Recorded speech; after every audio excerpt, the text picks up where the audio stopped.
बिस्मिल्लाहिर्रहमानिर्रहीम। आज हम बात करेंगे मुल्तान जलसे की।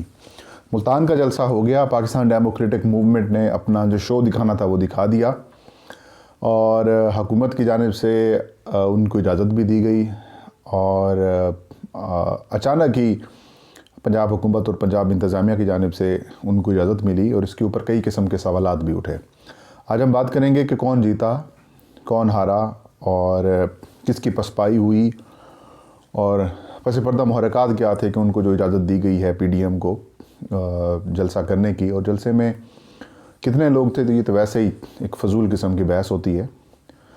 मामला ये होता है कि उस जलसे से या किसी स्टेज से क्या मैसेज दिया गया है, क्या डिलीवर किया गया है, वो इम्पोर्टेंट होता है, ना कि कितने आदमी थे, कितने लोग थे, वो मानी नहीं रखती। क्योंकि मुस्लिम लीग नून के दौर में जब इमरान खान जलसे किया करते थे तो मुस्लिम लीग नून की जानिब से ये ट्रेंड्स चलवाए जाते थे, ये ख़बरें चलवाई जाती थी कि कितने आदमी थे और काउंटिंग होती थी। और इसके बाद तो परवेज़ रशीद जो कि वज़ीर इत्तलात थे उस वक्त, उनका नाम पड़ गया था कि ये गिनती करवाते हैं, कुर्सियाँ गिनने वाले ये लोग हैं। तो कई दिनों से आपके इल्म में होगा, पाकिस्तान डेमोक्रेटिक मूवमेंट ने पहले अपना गुजरावाला में जलसा किया, कराची में जलसा किया, क्वेटा में जलसा किया और उसके बाद पेशावर में जलसा किया। आज उनका 5वां बड़ा जलसा मुल्तान में भी हो गया और अगला उनका जो मरहला है वो लाहौर की तरफ है और वो दिसंबर में शेड्यूल है।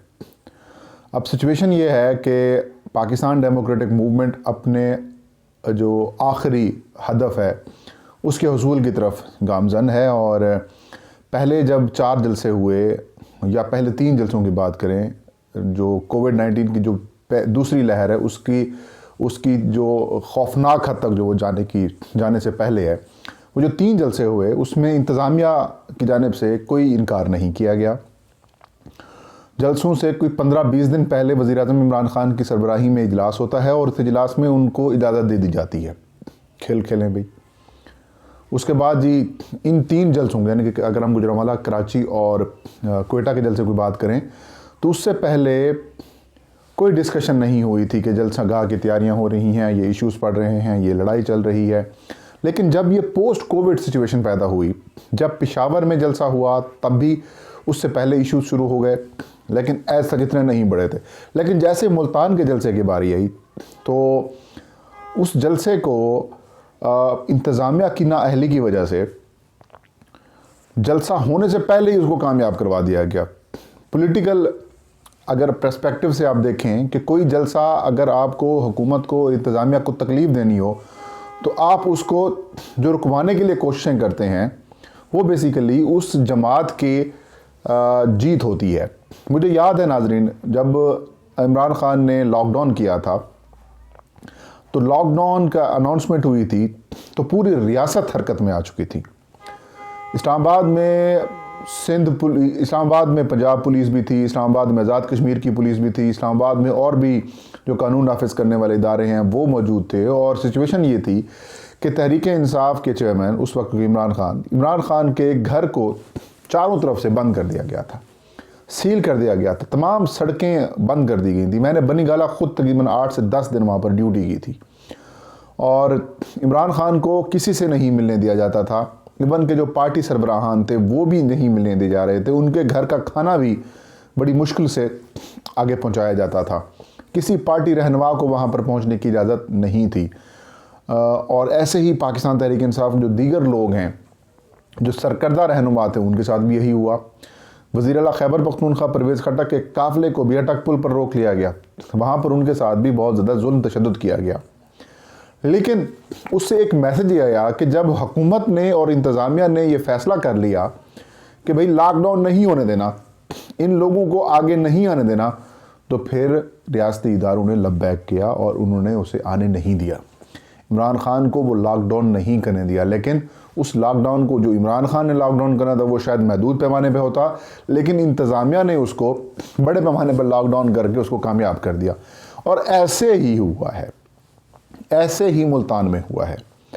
इसे आप इंतज़ामिया की कमज़ोरी समझें, इंतज़ामिया की नाअहली समझें, या फिर आप इसमें कुछ साजिश समझें कि भाई आपने 1 हफ़्ता पहले से मुल्तान जलसे को इतना अहमियत दे दी अपोजिशन की ज़िद बन गई और हुकूमत की भी अना का मसला बन गया, और ऐसे महसूस हुआ जैसे एक बहुत बड़ा तसादुम हो जाएगा, और तसादुम हुए भी सही।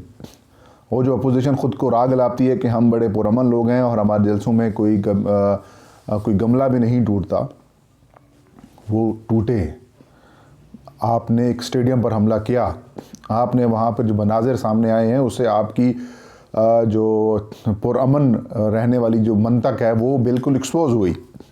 लेकिन बात यह है कि इन द एंड पीडीएम ने वहाँ पर अपना भरपूर शो किया, बावजूद इसके कि रास्ते बंद थे, रुकावटें लगाई गई थी, लोग नहीं आ रहे थे, लेकिन वहाँ पर भी तकसीम हुई।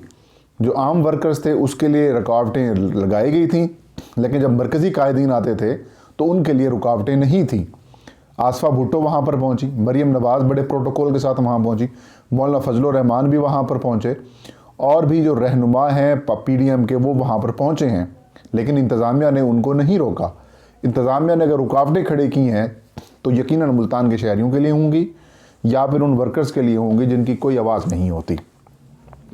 तो जो इंतज़ामिया की जानिब से ये काम किया गया है उसकी वजह से काफ़ी ज़्यादा मसाइल पैदा हुए हैं, और ऐसा तासुर उभरा है पीडीएम के रहनुमाओं का, लोगों का, उनके हामी जर्नलिस्टों का ये कहना है, ये समझना है कि पाकिस्तान डेमोक्रेटिक मूवमेंट ने भरपूर तरीके से हुकूमत को पसपा किया है।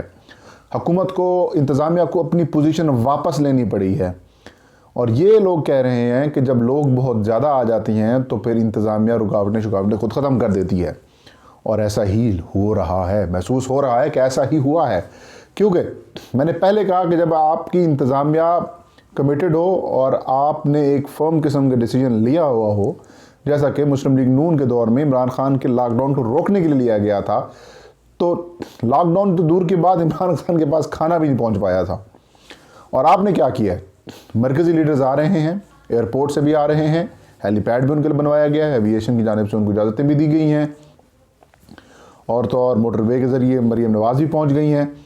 तो हुकूमत की जानिब से ये मंतक पेश की गई, या हुकूमत का जो ग्राउंड था वो ये कमज़ोर ग्राउंड ये था कि कोविड-19 है, भी अगर कोविड-19 के वजह जलसों के ऊपर बैन है तो फिर परवेज़ खट्टक को भी मैदान में जलसा ना करने देते आप, और ख़ुद को जो एनसीओसी के सरबराह हैं असद उमर साहब, उन्होंने भी इंसाफ यूथ फोरम के हलफ बर्दारी की तकरीब में शिरकत की, और तो और तिमारगरा खैबर पख्तूनख्वा में आपने जमात इस्लामी के अमीर सिराजुल हक को भी इजाज़त दे दी, और आपने रईस कसर आपने खादिम हुसैन रिजवी साहब के एक बड़ा जनाजा भी करने दे दिया। तो ऐसे में अपोजिशन की ये बात कि यार सिर्फ कोरोना वो हलाल कोरोना है, हमारा हराम कोरोना है, तो उसमें उनकी बात में कुछ दलील थी। तो हुकूमत को और इंतज़ामिया ने कन्फ्यूजन पैदा की है, और कन्फ्यूजन पैदा होने की वजह से एक बड़ा मैस क्रिएट हुआ है, और उसमें यकीनन इमरान खान को और पाकिस्तान तहरीक इंसाफ की हुकूमत को सुबकी भी हुई है। लेकिन एक बात तो ये ज़ाहिर हो गई है कि अपोजिशन कह रही है कि हम जीते हैं, हुकूमत कह रही है कि हमने इनको डेमोक्रेटिक राइट दिया है लिहाजा हम जीते हैं, लेकिन मेरे ख्याल में जीते आज पाकिस्तान की अवाम, या पाकिस्तान की आज अवाम है। आज मुल्तान के और जनूबी पंजाब के वो लोग आ रहे हैं जो अब अल्लाह माफ़ करे जिस किस्म के इश्यूज़ आ रहे हैं, मुल्तान में कोविड केसेस बढ़ रहे हैं, अब अल्लाह माफ़ करे कि उसमें मज़ीद स्पार्क ना आ जाए, वो केसेस ज़्यादा ना बढ़ जाएँ। बहरहाल हमें यहाँ पर जो है वो तदब्बुर का मुज़ाहरा करना चाहिए। आज तकरीबन 12 बजे के करीब पंजाब हुकूमत की जानिब से ये हुक्म दिया गया कि जो रुकावटें हैं उनको हटा दिया जाए, लेकिन नाज़रीन मेरे ज़राए ये बता रहे हैं कि हुकूमत ने शुरू दिन से ही ये फ़ैसला किया हुआ था कि इनको जलसा करने देना है, लेकिन इनको सिर्फ़ और सिर्फ तंग करना है ताकि ये पब्लिक के सामने ये एक्सपोज हो जाएं कि कोविड-19 की जो सिचुएशन है यहाँ पर ये लोग सियासत कर रहे हैं, यहाँ पर ये लोगों की खिदमत नहीं कर रहे। तो हुकूमत कह रही है कि हमारी हिकमत अमली कामयाब रही है, अपोजिशन कह रही है कि नहीं जी हमारा प्रेशर था इस वजह से हुकूमत मजबूर हुई, उन्होंने हमें जलसा करने की इजाज़त दी है। लेकिन ना हुकूमत जीती है, ना हारी है, ना अपोजिशन हारी है, इसमें हारी सिर्फ मैंने पहले कह दिया था कि अवाम है, क्योंकि अब अवाम को अल्टीमेटली इसका खमियाजा भुगतना पड़ेगा। तो बहरहाल एक बात ये भी चल रही है कि सरदार उस्मान बुज़दार हूँ या फिर पंजाब पुलिस हो, उसकी जानिब से कोई ढील दिखाई गई है, लेकिन कोई ढील नहीं दिखाएगी। बेसिकली ये प्लान था, अगर इन्होंने रोकना होता तो मरीम नवाज़ को मतलब नज़रबंद कर दिया जाता, आसफा भुट्टो जरदारी को मुल्तान लैंड ना करने दिया जाता, और जी जनाब यारा जो गिलानी हाउस है उसको सील कर दिया जाता। तो मतलब बहुत सारे ऑप्शन जिनके पास मौजूद थे, लेकिन इंतज़ामिया बिल्कुल कमिटेड थी कि इनको जलसा करने की इजाज़त देनी है।